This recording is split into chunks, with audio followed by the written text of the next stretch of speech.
அனைவருக்கும் வணக்கம். நான் உதவி பேராசிரியை டாக்டர் எஸ்எம்எஸ் கல்வியியல் கல்லூரி கோவை. நம்ம கல்வி உளவியல் அப்படிங்கிற பாடப்பகுதியில் இன்னைக்கு 4வது ஆரம்பிக்கக்கூடிய நுண்ணறிவு மற்றும் ஆக்கத்திறன் தலைப்புகளை தான் இன்னைக்கு நம்ம பார்க்க போகிற கருத்துக்களை. நுண்ணறிவுனா என்ன, ஆக்கத்திறனா என்ன, இதை பற்றி நம்ம இந்த பாடத்தில் பார்த்துட்டு இருக்கோம். இதில் நுண்ணறிவுனா என்ன, ஏதாவது ஒரு நோக்கத்தோடு செயல்படுறது, பகுத்தறிவோடு சிந்திக்கிறது, திறமையாக சூழ்நிலையை சமாளிக்கிறது, இதெல்லாம் செய்த ஒரு கூட்ட செயலாற்றல் தான் நுண்ணறிவு பார்க்கணும். ஆக்கத்திறனா என்ன, புதிய படிக்கக்கூடிய ஒரு ஆர்வம்.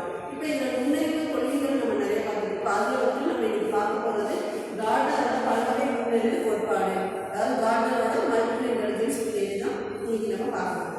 நிறைய தியரிஸ் பார்த்தோம். ஒற்றை காரணி கோட்பாடு, இரட்டை காரணி கோட்பாடு, குழு காரணி கோட்பாடு, பலகாரணி கோட்பாடுல அடுத்தபடியாக நம்ம இந்த கோட்பாடை பார்த்துட்டு இருக்கோம். கார்டனர் அப்படிங்கிறவர் மனத்திற்பங்கள் நுட்பங்கள் மற்றும் பல்வகை நுண்ணறிவு கோட்பாடு அப்படிங்கிற புத்தகத்தில் இந்த நுண்ணறிவு கொள்கைகளை பற்றி சொல்லியிருக்காங்க. அதாவது மொழியாற்றல் நுண்ணறிவு. மொழியாற்றல் நுண்ணறிவுனா இந்த நுண்ணறிவு மிக்கவங்க மொழித்திறன்களை பயன்படுத்தக்கூடிய திறன் மிக்கவங்களா இருப்பாங்க. பேச்சாளர்கள், வக்கீல்கள், செய்தியாளர்கள், இவங்க எல்லாமே இந்த நுண்ணறிவு திறன் மிக்கவங்களா இருப்பாங்க. அடுத்து பார்த்தீங்கன்னா தர்க்க கணித ஆற்றல் நுண்ணறிவு. கணிதத்தை மேற்கொள்ளக்கூடிய ஒரு திறன் வாய்ந்தவங்களா இருப்பாங்க. கணிதத்தை பயன்படுத்தக்கூடிய ஒரு திறன் மிக்க ஆசிரியர்கள் மட்டும் இல்லாமல் இன்ஜினியர்ஸு கரெக்டாக அந்த கணிதத்தை பயன்படுத்தி அது மூலமாக லாஜிக்கல் திங்கிங் கொண்டு வரக்கூடிய கணித ஆற்றல் மிக்கவங்க எல்லாருமே இந்த தர்க்க கணித ஆற்றல் நுண்ணறிவு மிக்கவங்களா இருப்பாங்க. அடுத்து இட ஆற்றல் நுண்ணறிவு. இது பெரும்பாலும் நம்ம இன்ஜினியர்ஸும் சொல்லலாம். இட ஆற்றல் நுண்ணறிவு, அதாவது அந்த இடத்த கரெக்டாக மெஷர் பண்ணி சரியான முறையில் பயன்படுத்தக்கூடிய இன்ஜினியர்ஸு, அந்த கட்டிட வீட்டில் இருக்கக்கூடிய எல்லாருமே இந்த இட ஆற்றல் நுண்ணறிவு மிக்கவங்களா இருப்பாங்க.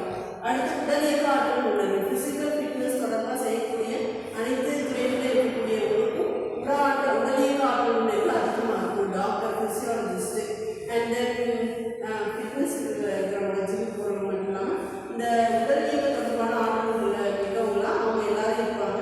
நடன கலைஞர்கள் உடல் இயக்க ஆற்றல் நுண்ணறிவு மிக்கவங்களாக இருப்பாங்க. அடுத்ததாக தன்னறிவாற்றல் நுண்ணறிவு. தன்னறிவாற்றல்னா தன்னை அறிந்து கொள்ளக்கூடிய ஒரு திறன் மிக்கவங்களாக இருப்பாங்க. பொதுவாக இந்த யோகா பண்ணுறவங்க, மெடிடேஷன், யோகா இந்த மாதிரியான துறையில் இருக்கிறவங்க தன்னறிவாற்றல் நுண்ணறிவு மிக்கவங்களாக இருப்பாங்க. தான் யார், தனக்கு ஏன் நடக்குது, அதை எப்படி சரி செய்யலாம் அப்படிங்கிற தன்னறிவாற்றல் நுண்ணறிவு மிக்கவங்களாக இருப்பாங்க. அடுத்து பிறறிவாற்றல் நுண்ணறிவு. சைக்காலஜிஸ்ட் தான் பிறருக்கு மனம், பிறருக்கு செயல்பாடுகள், பிறர் யார் என்ன அப்படிங்கிற திறன் மிக்கவங்களாக இருப்பாங்க. அடுத்து இசை நுண்ணறிவு. இசை அப்படிங்கிறது ஒன்றை இசைக்கும் திறன். இசைத்துறையில் இசை கருவிகள் வாசிக்கக்கூடியவங்களாக இருந்தாலும் சரி, ஒரு பாடகமாக இருந்தாலும் சரி, அல்லது அந்த இசைத்துறை தொடர்பான பாட்டு பாடுறவங்க, அந்த மியூசிஷியன்ஸ் மட்டும் இல்லாமல் அந்த இசைத்துறையில் எழுதுகிற பாட்டு எழுதுகிற கவிஞர்கள் கூட இசையாற்றல் நுண்ணறிவு மிக்கவங்களாக தான் இருப்பாங்க. அவங்களுக்கு பார்த்தீங்கன்னா இசையாற்றல் நுண்ணறிவு ரொம்ப அதிகமாக இருக்கும். அடுத்து இயற்கை பற்றிய நுண்ணறிவு. இயற்கை சார்ந்த செயல்பாடுகள் மிக்கவங்க பெரும்பாலும் பார்த்தீங்கன்னா கவிஞர்கள்.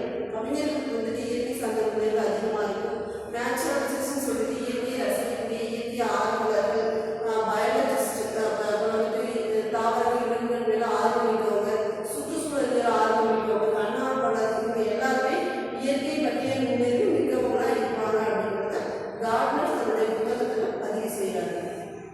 இப்போ கார்ட்னர்ஸோட பல்வகை நுண்ணறிவு கோட்பாடு என்னென்ன நம்ம பார்த்துருக்கோம் அப்படின்னு நீங்கள் பார்த்தீங்கன்னா, ஃபர்ஸ்ட்டு மொழியாற்றல் நுண்ணறிவு. மொழியாற்றல் நுண்ணறிவு யாருக்கு நம்ம ஏற்கனவே சொல்லும், ஆசிரியர்கள், பத்திரிகையாளர்களுக்கு மொழியாற்றல் நுண்ணறிவு இருக்கும்.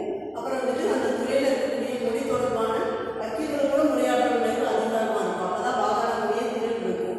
அடுத்து தர்க்க கணித ஆற்றல் பார்த்தீங்கன்னா கணிதத்துறை தொடர்பான செயல்பாடுகள் அதிகமாக இருக்கும். அடுத்து இட ஆற்றல் நுண்ணறிவு, இடத்தை மெஷர் பண்ணக்கூடிய திறன் அதிகமாக இருக்கும்.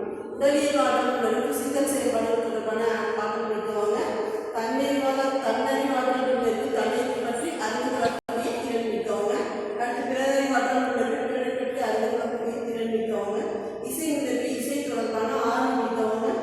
இயற்கை பற்றிய நுண்ணறிவு, இயற்கை சூழல் பற்றி அதை புரிந்து கொள்ளக்கூடிய திறன் மிக்கவங்க.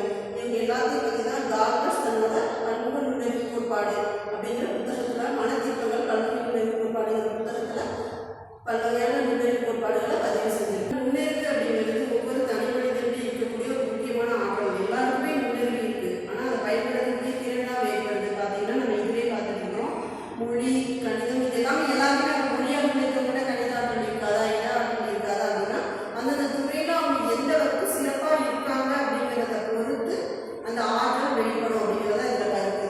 இப்போ ஒவ்வொரு ஆற்றலுமே பார்த்தீங்கன்னா சிறப்பான செயல்பாடுகள் மூலம் அவங்க ஏற்ற மாதிரி